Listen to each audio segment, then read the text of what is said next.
నాకు చూపతివే. ఏం స్టోరీ చెప్తావు ఇవాళ? అనగా ఆ ఊళ్ళో ఒక రాజు ఉంటారంట.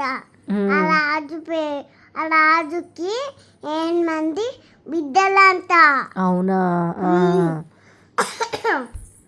అప్పుడు అందరు కలిసి బిడ్డలు అబ్బో అబ్బో. అప్పుడు పువ్వులకి వెళ్తాడు. అప్పుడు ఎక్కడ చూసినా పువ్వులు ఉన్నాయి. అప్పుడు కొందరికి చూస్తే ఫ్లవర్స్ ఉంటాయి, పువ్వులు ఉంటాయి, అన్నీ ఉంటాయి.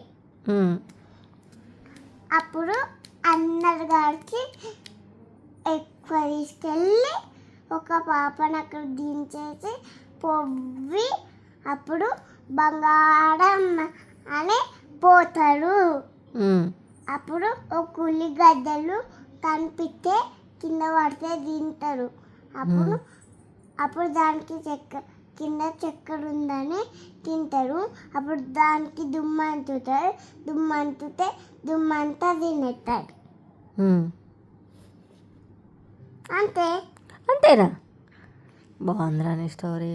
ఇప్పుడు ఒకటి చెప్తా. అనగా నాకు ఒక ఊళ్ళో రాజు ఉంటారు. ఆ రాజుకి 8 మంది బిడ్డలు.